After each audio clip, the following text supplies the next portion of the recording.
Day for this Tuesday, first day of July, as we welcome to the desk like we do every Tuesday morning at this time, Ron the Car Guy from Westside Auto Pros to teach you something about your vehicle that you may or may not have known about. Correct. And today we're going to talk about something that a lot of people think you don't have to worry about till the wintertime. That's right, and we've talked about it before, but we're going to talk a little bit about batteries today. And one of the reasons I want to talk about them is we've actually seen an increase with the temperatures that have gone up. And Justin Parking might confirm this, that we're headed into the 90s here in the probably next week or so. Maybe next week, yeah, it could warm up again. Yeah. And you know, as you guys know, one of the services we offer is we do mobile battery replacement and jump starts and stuff. And, and on an average day, we'll have 20 calls or so. And when the temperatures spike up into the 90s, that call volume will more than double. And I've talked about it on the show before. I mean, the heat kills batteries more than cold does. And we all think about our battery. We think about below zero temperatures and having problems. Right. But the problem's greater when it gets warm out. And so why is that? Because I mean, you see commercials all the time. It's cold out, and people are like, "My car doesn't start." So why don't we see commercials in the summertime kind of saying the same thing? You know, that's a great question. I don't know why we don't have commercials, but the reasons batteries die in the summer versus in the winter are two exact opposites. In the wintertime, the battery doesn't actually die. It just, the electrolyte, the electricity in the battery moves slow, just like I do when I go outside and it's cold and my blood's cold. You kind of move slow and it can't get the car started and going, but a fresh battery certainly can. In the summertime, the heat is what kills the battery, and it actually cooks the electrolyte inside the battery. It gets so hot, it'll cause evaporation. The liquid that's in the battery will evaporate out through the vents, and then it's low on juice, so to speak. Right. And you can't replenish that. The batteries are sealed, and so your battery fails and dies. And the same thing happens. We've got a picture here of a battery. And this is one thing that people need to be aware of, is you see the top of that battery, you see the corrosion over on the left-hand side, but just even the top of that battery is dirty.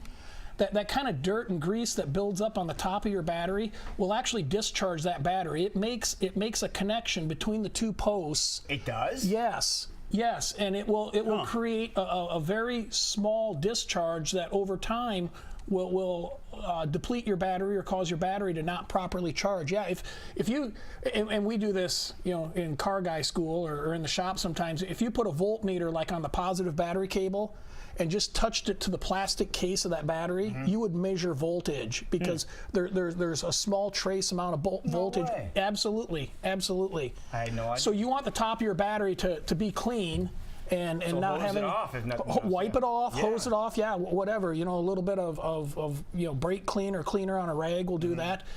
So it's important to keep the top of your battery clean, so it doesn't discharge. Wow, didn't know that.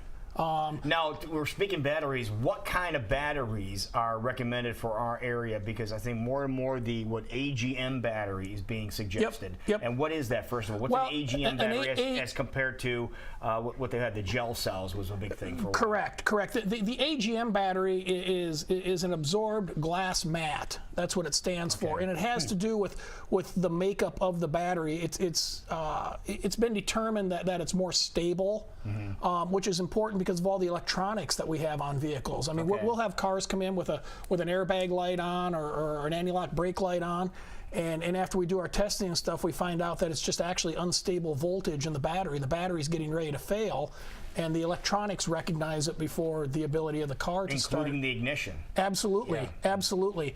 And so and that is important. The AGM batteries are a better battery. They aren't made for everything, but some cars come with those in them.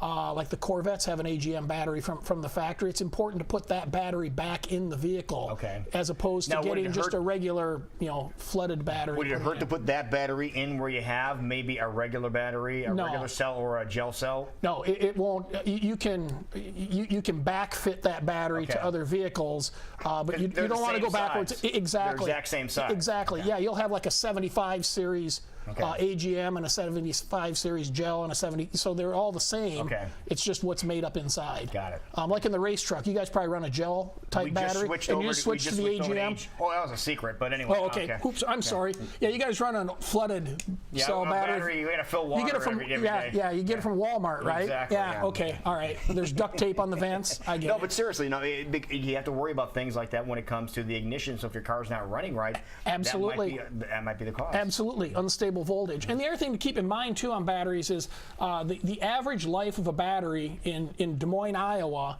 is 4 years and 2 months. So what I tell people is when your battery hits about 3 years, start having it tested. A lot of places will automatically test your battery if you go in for an oil change or get your car serviced and stuff. But if you're not sure, just ask them to run a test on the battery. Okay. Now, when you're talking about keeping it clean, how often should we check that out to clean off the top of our battery? More often than you do. Yeah, how often do you open your hood, Jackie?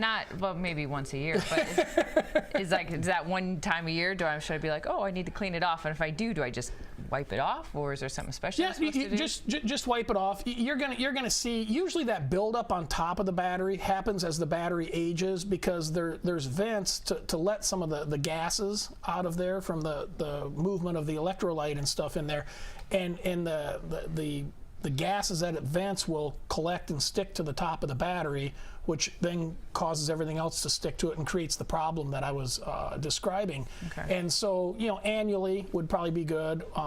If you get underneath there and just kind of look around, or when you're having your car service, just say, hey, can you take a look at the top of my battery? If it's got a lot of corrosion on it, I don't know if we had another picture to put up or not, but if it's got a lot of corrosion on it, that needs to be cleaned. You can see this battery cable, that's actually removed from the battery. If you have a lot of corrosion around the battery terminals and you clean them, make sure and take the cable off the battery and clean the inside, because you can see that it's corroded on the inside. The old school was you poured a can of Coke on it or some baking soda and it would neutralize the acid and wash it away. Well, you clean the outside, but it's actually the connection part where that hooks onto the post that's going to cause you the problems, the voltage drops and stuff. So it needs to come apart. Just don't grab them both at the same time, right? It won't hurt a human being on an automotive battery. There's not enough current that will go through there. You can grab both at the same time. Don't put like anything metal across there that would conduct it. Yeah. Now you said average life of a battery around here is about 4 years, but correct. they fizzle out a lot sooner than that in some cases. How can you check to see what state your battery is in? What's the best way to check to see if your battery has maybe deteriorated quicker than that and you need to have it replaced? You have to have it tested, and the best form or the best test is a state of health test, which a lot of the testers will do nowadays. And if you're getting down around 50% state of health, then you have to ask yourself, is it worth the risk of my car not starting and the inconvenience when it doesn't start? We were talking about heat. I've got a friend that owns an auto repair shop in Tucson, Arizona. Okay. They get 2 years out of a battery. I think you lived in Florida for a while, didn't you? Yeah. Batteries didn't last as long as they do in Iowa. They don't. So that was definitely something more higher on the checklist of things to always look at. So, exactly. Yeah. So if you're when we talk going on a heat summer kills, vacation, things like that, you want to keep that in mind if you're staying down south for a while. Absolutely, because they don't give you the warning like they used to. They used to crank. Yeah. They just it started. I drove to work, and now it won't start again. Now, if we want to get somebody want to have their battery checked, how long does it take to have it checked? We can test their battery in about 5 minutes. Okay. And need an appointment or just stop in. Yeah, we'll be happy to check their battery. Okay. I mean, I'd rather do that than get a call and drag them back. Yeah, yep, exactly, a tow, or replace it mobily at 2 o'clock in the morning. Exactly. All right. So a lot of things you learn about batteries and how quickly they can go bad. Anything else you want to add to this? No, I think we pretty much covered everything. Got it. Good job. All right. So people want to come over and have their battery checked. Take you 10 minutes or so. Where do they go? Come to Westside Auto Pros. You can find us at westsideautopros.com. We're in Clive. Convenient and easy.